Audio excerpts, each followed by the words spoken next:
मेरा नाम फरहा है। आज फिर मैं चुपके से अपने मालिक और मालकिन को देख रही थी। मालकिन के पति मालकिन के लिए गजरे लेकर आए थे और वो बहुत प्यार से मालकिन को पहना रहे थे।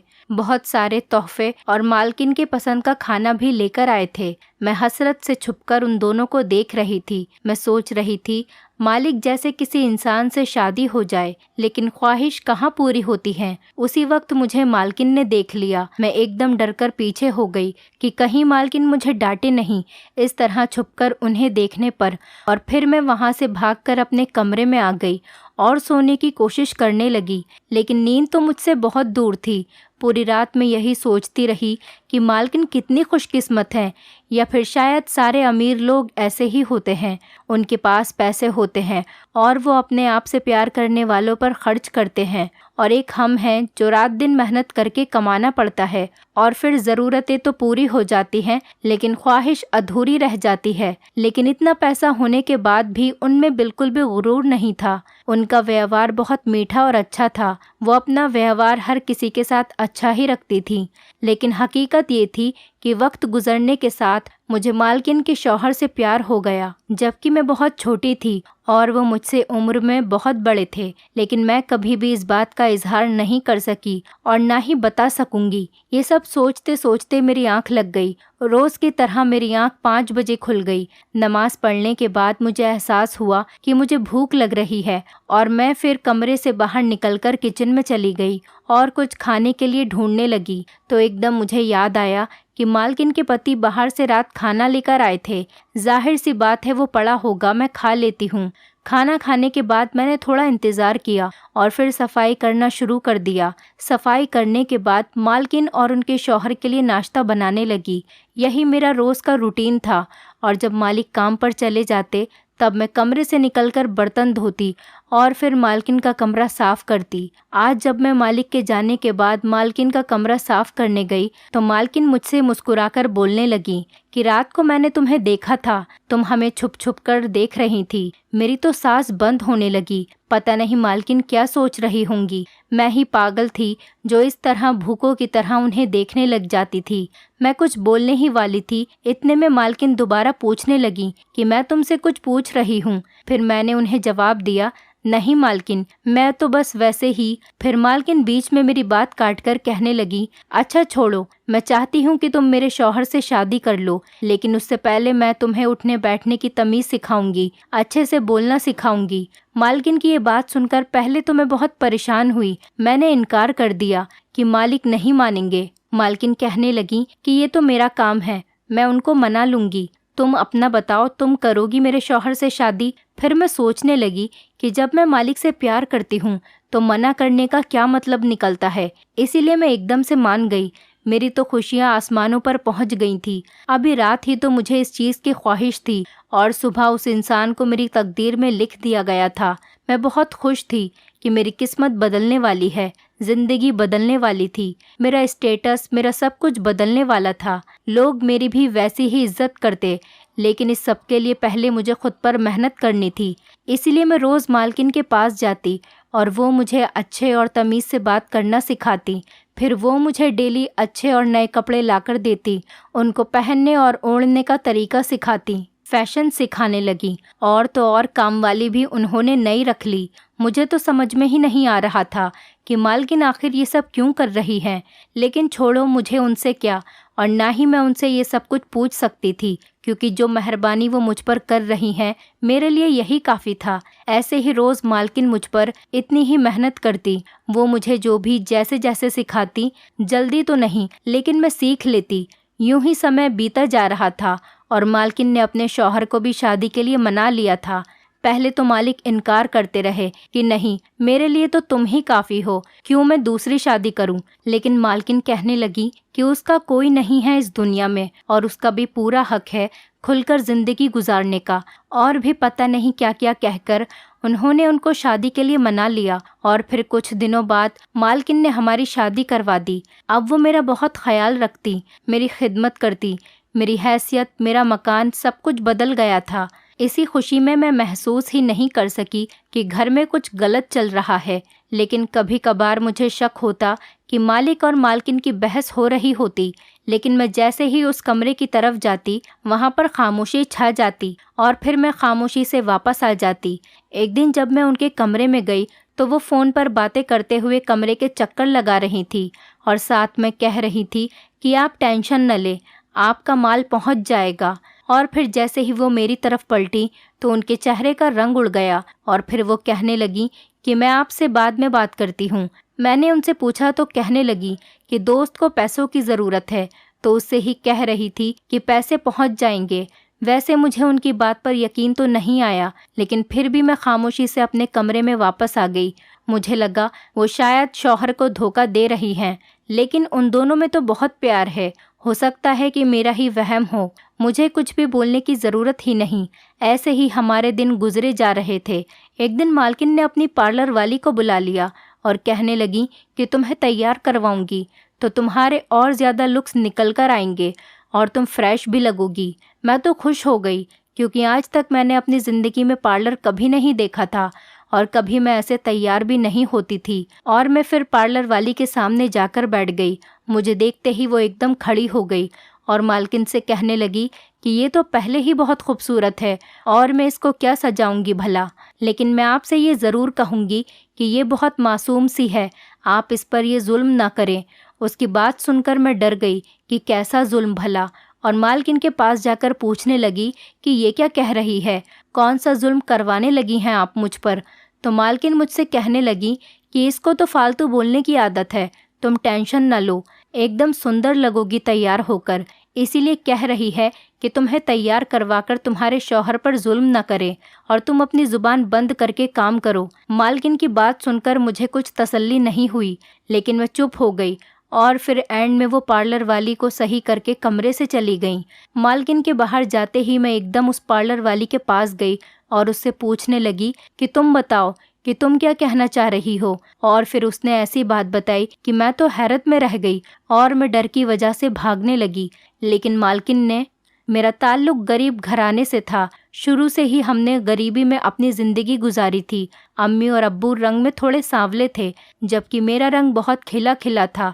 देखने वाला कभी सोच ही नहीं सकता कि मैं ऐसे घराने से हूँ, और मेरी सूरत शक्ल भी अम्मी अब्बू से बहुत अलग थी। मोहल्ले वाले तो कहते थे कि तुम उनकी बेटी लगती ही नहीं हो, ऐसा लगता है कि कहीं से चुरा कर लाए हैं, और मैं अपनी तारीफ सुनकर हंस पड़ती थी। मेरे अम्मी और अब्बू दोनों बीमार थे, लेकिन फिर भी मेरे अब्बू ने मुझे 12th करवाया था।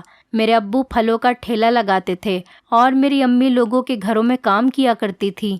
जब मैं दोनों को इस तरह मेहनत करते हुए देखती थी, तब मुझे एहसास होता था कि मेरे अम्मी पापा मेरे लिए कितनी मेहनत करते हैं।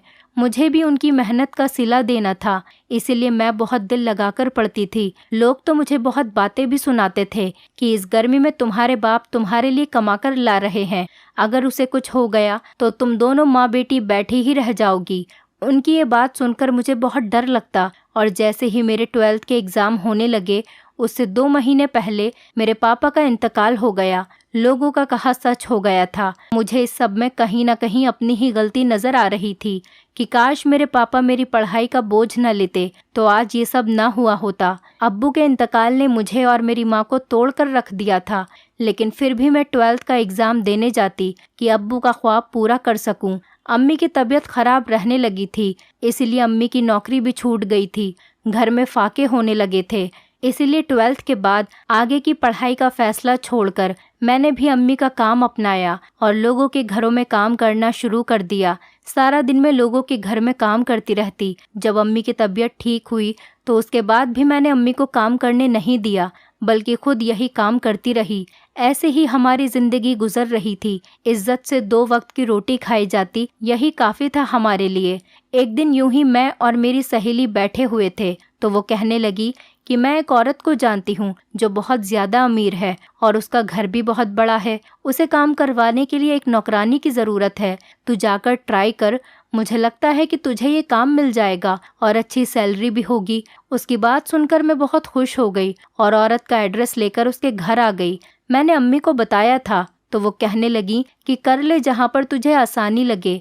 मैं दूसरे दिन उस औरत के पास गई और उसे अपनी सारी कहानी बताई और मैं उनसे रिक्वेस्ट करने लगी कि मुझे काम पर रख लो और उनको मुझ पर रहम आ गया और उन्होंने मुझे काम पर रख लिया। सुबह 9 बजे से काम पर जाती और शाम के 6 बजे काम से वापस आ जाती थी। टोटल 4 बंगलों में मैं उस वक्त काम किया करती थी। बारी बारी सबके घर जाती और काम के दौरान उनकी कीमती चीज़ें भी वहाँ से उठाकर लाती। मेरी अम्मी मुझे बहुत डांटती कि ये तू क्या काम करती है, सारी ज़िंदगी मैंने इज्जत से तुझे खिलाया है और अब तू इस तरह की चोरियाँ करने लगी, खुद के साथ मेरी इज्जत भी दांव पर लगाएगी। और मैं बस यही कहकर टाल देती कि अम्मी तुम क्या जानो अमीरों के चस्के। अम्मी बस अफसोस में सर हिलाती रहती और मेरा यही रूटीन बन गया था और धीरे धीरे मेरी अम्मी की तबीयत खराब रहने लगी। एक दिन वो भी मुझे इस जालिम समाज में अकेला छोड़कर चली गईं। अम्मी के जाने के बाद मेरे लिए हालात का मुकाबला करना बहुत मुश्किल हो गया था। घर आती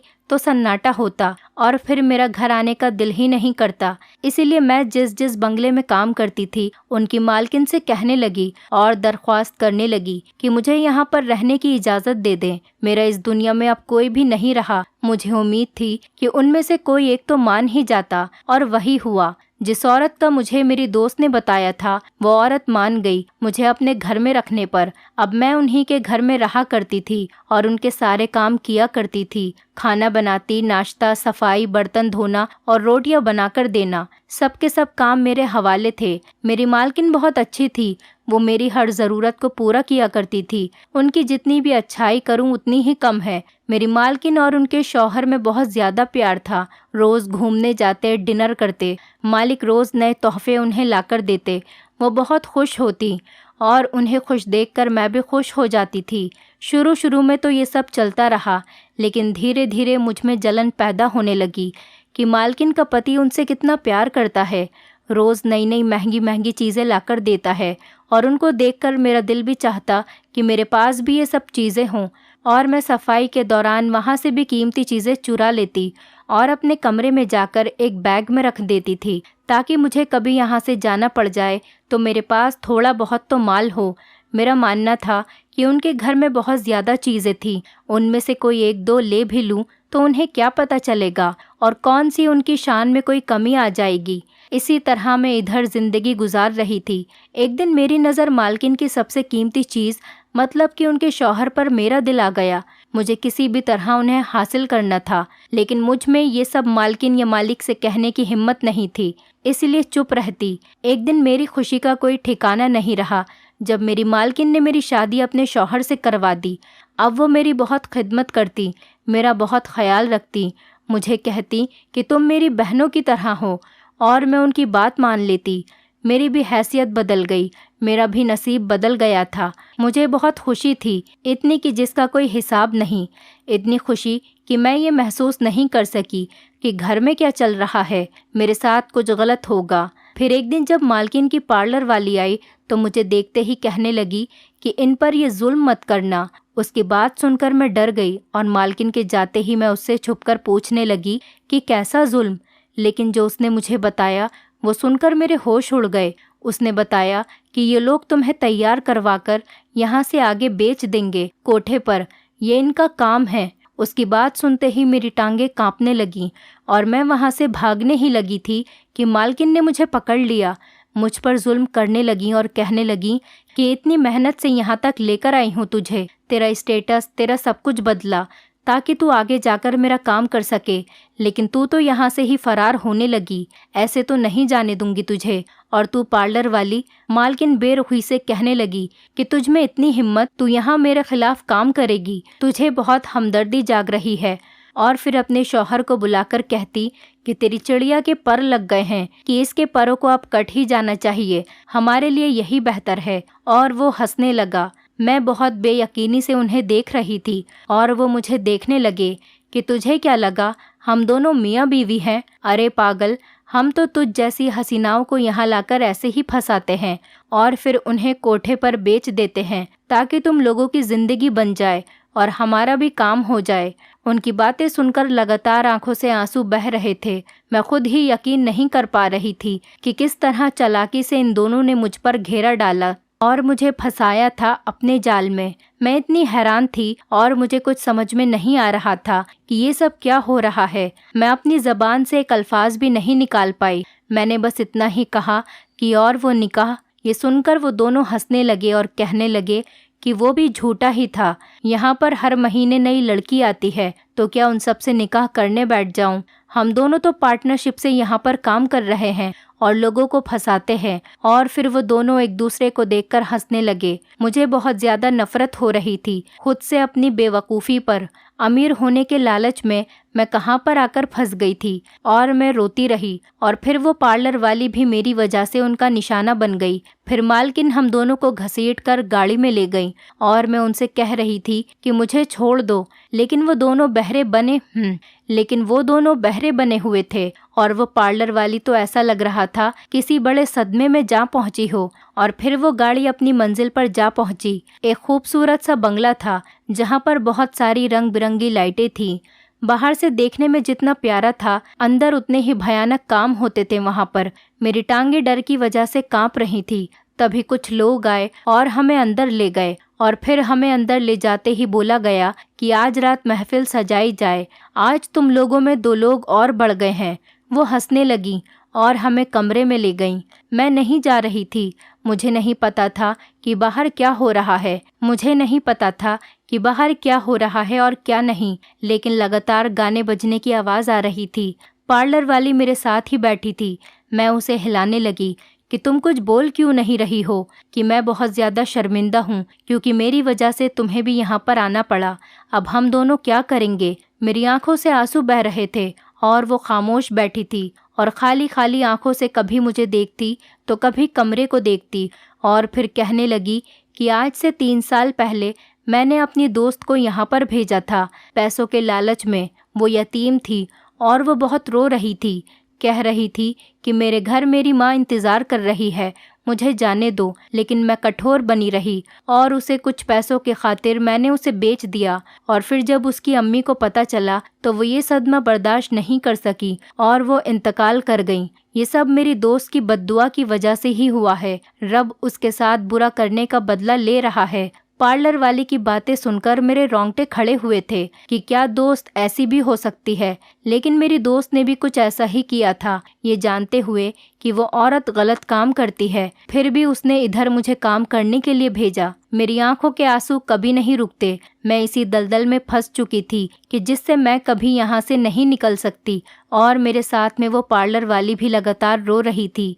जब अगले दिन हमें वहाँ से निकाला और जब कुछ कोठे वाले मेरे पास आए तो वो डरने लगी। अब मैं अपने रब से बस इतना ही कह रही थी कि मुझे बचा ले, मुझे यहाँ से निकाल दे। लेकिन वहाँ पर बातें होने लगी कि बड़े साहब हमें जान से मार देंगे। उनकी बातें कुछ समझ में नहीं आ रही थी और मैं सवाली नज़रों से सबको देख रही थी। फिर वो मुझसे कहने लगे कि तुम वही हो ना, बड़े साहब की बेटी। मैं कहने लगी कि मैं नहीं जानती किसी बड़े साहब को। तो वो कहने लगे तुम उन्हीं की बेटी हो, हम पहचान गए हैं तुम्हें, तुम फिक्र मत करो, हम तुम्हें उन तक पहुंचा देंगे। ये बात सुनकर मेरी रूह कांपने लगी थी कि अब न जाने मेरी किस्मत मुझे कहाँ लेकर जा रही है। और मैं इनकार करने लगी कि मुझे कहीं नहीं जाना, मैं किसी की बेटी नहीं हूँ। मेरे पापा तो कब के मर गए, लेकिन किसी ने मेरी बात का भरोसा नहीं किया और सब वहाँ से चले गए। सारा दिन मेरा इसी परेशानी में गुजरा। लोग मुझे अजीब प्रोटोकॉल देने लगे, मेरे आगे पीछे घूमने लगे। मैं बस इतना ही सोचती, क्या मेरी जिंदगी बस ऐसे ही चलती रहेगी? अम्मी अब्बू के जाने के बाद मुझे ये सब बर्दाश्त करना था, तो काश वो लोग इस दुनिया से ही नहीं जाते। मुझे अपनी जंग अकेले ही लड़नी है। उन सबों के बिहेवियर से मुझे ऐसा लग रहा था कि ये लोग मुझे फंसा रहे हैं। पूरी रात में रोती रही, ये सोचकर कि कल सुबह मुझे नए घर भेज दिया जाएगा। वहाँ के लोग पता नहीं कैसे होंगे और मेरे साथ क्या व्यवहार करेंगे। कहीं लोग मुझे आगे तो नहीं बेच रहे। बुरे से बुरे ख्याल मेरे जहन में आते रहे और अगले दिन सुबह को लोग मुझे किसी बड़े साहब के घर छोड़ आए। मैं उनको कह भी रही थी कि मैं उनकी बेटी नहीं हूँ, लेकिन उन्हें अपनी जान बहुत प्यारी थी, इसीलिए वो किसी की बेटी किसी के घर छोड़कर आ गए थे। जब मैं वहाँ उसके घर गई तो वहाँ बाहर नाम लिखा था मोबीन। इतना तो मैं समझ गई थी कि इस नाम का कोई बंदा है ये, लेकिन मैं उनकी बेटी कैसे हो सकती हूँ। अंदर गई तो एक आदमी खड़ा था जो बहुत ज्यादा बुढ़ा तो नहीं था, लेकिन ज्यादा जवान भी नहीं था। कहीं कहीं झुर्रियाँ थीं उसके चेहरे पर। उन्हें देखकर साफ लग रहा था कि वो ज्यादा उम्र का आदमी नहीं था, बल्कि उन्हें बेटी के गम ने ऐसा कर दिया था। तो उस आदमी ने मुझे अपने गले से लगा लिया और फिर कहने लगा कि बेटी तुम कहाँ थी, मैंने तुम्हें न जाने कहाँ कहाँ ढूंढा। उनकी बात सुनकर मैं चुप रही, लेकिन वो कहने लगे कि मुझे पता है तुम नाराज हो अपने अब्बा से। उनकी ये बात सुनकर मैं चुप रही और मेरी आंखों से आंसू आ गए। इतने टाइम बाद किसी ने मुझे बेटी कहा, इतना प्यार जताया मुझ पर। मैं उनके एकदम गले लग गई और रोने लगी और वो मुझे ये कहकर चुप करवाते रहे, अपने अब्बा पर भरोसा रखो, मैं तुम्हें कहीं नहीं जाने दूंगा। गुजरते वक्त के साथ मुझे एहसास हुआ कि ये एक अच्छा इंसान है जो अपनी बेटी समझकर मुझे बहुत प्यार दे रहा है। लेकिन मेरे दिल में एक डर सा था कि मैं अगर यहाँ से भाग कर गई तो लोग मुझे तरह तरह की बातें सुनाएंगे, बद किरदार कहेंगे। इसीलिए मैं उनके साथ उनकी बेटी बनकर वहीं रही। एक दिन मैंने फ्रेम देखा जिसमें ये अंकल थे और उनके साथ उनकी बेटी जो कि बिल्कुल मेरे जैसी थी। मुझे बहुत हैरत हुई कि ऐसे कैसे मुमकिन है कि दो लड़कियां एक जैसी शक्ल और सूरत की हों। मुझे लगा कि ये लोग मुझे ट्रैक करने की कोशिश कर रहे हैं।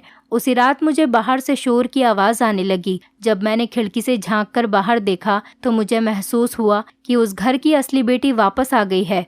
बहुत देर तक तो मैं अपने पैरों पर खड़ी रह गई। ये वाकई में सच ही था, उनकी बेटी बिल्कुल मेरे जैसी थी और वापस आ गई थी। मेरे दिल में ये डर आने लगा कि कहीं ये लोग मुझे पुलिस के हवाले न कर दें, ये समझकर कि मैं यहाँ पर कुछ गलत काम करने के लिए आई हूँ, या कोई इल्ज़ाम लगाकर या कोई चोर समझकर। मैं तो दुपट्टा ओढ़कर घर के पिछले रास्ते से बाहर निकल गई और भागकर उसी कोठे पर आ गई। मुझे देखकर वो लोग कहने लगे कि तुम समझते क्यों नहीं हो, तुम्हारा बाप हमें जान से मार देगा, चली जाओ यहाँ से। और फिर मैंने उन्हें बताया कि वो जिस आदमी को मुझे उनकी बेटी बनाकर छोड़कर आए थे, उनकी असली बेटी वापस आ गई है। अब आप लोगों को यकीन हो गया होगा कि मैं सच में उसकी बेटी नहीं हूँ।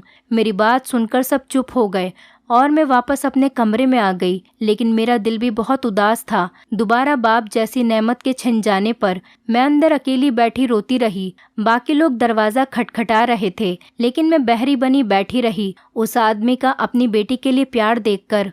लेकिन कुछ घंटों बाद मैंने अपने जज्बात पर काबू पाया और फिर मैं बाहर आई। लड़कियां मुझे देखकर बस यही कहती जा रही थी कि तुम्हारी तो लॉटरी लग गई है, कितने दिन तुम ऐश के गुजार कर आई हो। लेकिन मैं खामोश रहती। 3 दिन बाद उस कोठे पर रेड पड़ गई थी और साथ में वो साहब भी आए थे और फिर पुलिस सबको बारी बारी ले जाने लगी। सब लोग एक दूसरे के कान में फुसफुसा रहे थे कि कहीं इस लड़की ने तो ये सब नहीं करवाया, और सब लोग मुझे शक की निगाहों से देखे जा रहे थे। लेकिन यह हैरान करने वाली बात थी मेरे लिए, वहाँ पर कोई भी नहीं था। पूरा कोठा खाली हो गया था, बस मैं ही बची थी। पुलिस भी जा चुकी थी। फिर वो आदमी मेरे पास आया और मुझे गले से लगाकर फिर उसने वही अल्फाज दोहराए कि बेटी तुम कहाँ चली गई थी, तुम्हें कितना ढूंढा हमने, तुम कहीं मिली ही नहीं। और इस बार मैं खाली निगाहों से उन्हें देख रही थी। और फिर वो मुझे अपने साथ अपने घर ले गए। मैं जब वहाँ गई तो वो लड़की जो उनकी बेटी थी वो पहले से ही वहाँ पर थी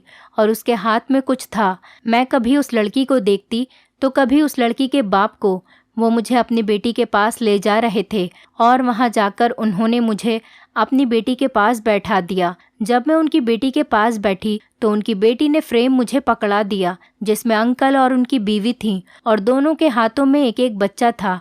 मैं हैरत से उन्हें देखने लगी तो वो मुझसे कहने लगे कि हाँ, ये भी सच है, तुम दोनों जुड़वा बहनें हो। तुम दोनों को जब तुम्हारी माँ ने जन्म दिया तो वो बहुत बीमार रहने लगी, इसीलिए हमने घर पर काम करने के लिए एक नौकरानी को रख लिया। ये तुम्हारी माँ के साथ साथ तुम दोनों का भी ख्याल रखती थी। मैं उस पर अंधा भरोसा करके काम पर चला जाता था। उसने उसी का फ़ायदा उठाया और वो तुम्हें अगवा करके वहाँ से ले गई और मैंने उसे बहुत ढूंढा, लेकिन वो मुझे कहीं नहीं मिली और तुम्हारी माँ इस दुनिया से चली गई। अपनी बेटी के ना मिलने का दुख और फिर अपनी बीवी से बिछड़ जाने का गम मुझे तो किसी भी तरह सब्र नहीं आ रहा था। और फिर मैंने सब्र किया और अपनी इस बच्ची को बहुत मेहनत से पाला और बहुत पढ़ाया लिखाया, लेकिन फिर ये भी एक दिन गायब हो गई। मैंने हर जगह इसे ढूंढा, हर यूनिवर्सिटी, हर शहर में जगह जगह रेड पड़वा कर मैंने सब कुछ बंद करवा दिया, लेकिन ये मुझे कहीं नहीं मिली और तुम मिल गई। जिस दिन तुम यहाँ पर आई थी मैं तभी तुम्हें पहचान गया था कि तुम मेरी छोटी बेटी नहीं हो, क्योंकि उसकी चाल ढाल ऐसी नहीं थी। मैंने उसी वक्त तुम्हें गले लगाकर बताया कि मैंने तुम्हें बहुत ढूंढा, लेकिन तुम कहीं नहीं मिली। तुम्हें ऐसा लगा कि मैं उसकी मोहब्बत में बोल रहा हूँ और तुम्हें यकीन नहीं आया। फिर जब मेरी बेटी घर वापस आई और तुम यहाँ से भाग गई, मैं जान गया था कि तुम उसी कोठे पर वापस आई होगी, इसीलिए मैंने वो भी बंद करवा दिया और तुम्हें यहाँ पर लेकर आ गया और सच्चाई बता रहा हूँ ताकि तुम्हें यकीन आ जाए कि मैं ही तुम्हारा बाप हूँ और तुम मेरी बेटी हो और तुम दोबारा यहाँ से भागने की गलती न कर सको। बेटा, ये तुम्हारा ही घर है और इस बात को तुम जल्द से जल्द मान लो। और गलती मुझसे हुई है, मैं उन सब के लिए बहुत ज्यादा शर्मिंदा हूँ। अब्बा की बात सुनते सुनते मेरी आंखों से लगातार आंसू बह रहे थे, लेकिन मैं कुछ नहीं बोली क्योंकि रब ने मुझे दोबारा बाप जैसी नेमत अदा कर दी थी। और फिर मैं अब्बा के सीने से लग गई, उन्हें अपने ऊपर हुई हर जियादती के बारे में बताने लगी। दोनों मेरी कहानी सुनकर रोने लगे, लेकिन इतना नहीं रोए जितना मैं रोई थी, ये सब सहकर। लेकिन जो किस्मत में था वही हुआ था। मुझे कोई भी किसी से शिकवा नहीं था, इसीलिए मैं हंसी खुशी अब्बा और अपनी बहन के साथ जिंदगी गुजारने लगी। यहाँ पर मेरी हर खुशी पूरी हुई थी और मैं रब का शुक्र अदा करने लगी, क्योंकि हर मुश्किल के साथ आसानी है। दोस्तों, उम्मीद करती हूँ आपको हमारी कहानी पसंद आई होगी। कहानी पसंद आई है तो वीडियो को लाइक करें, चैनल पर नए हैं तो चैनल को सब्सक्राइब करें और हाँ, नोटिफिकेशन बेल को जरूर दबाएं ताकि अगली अपडेट सबसे पहले आपको मिले।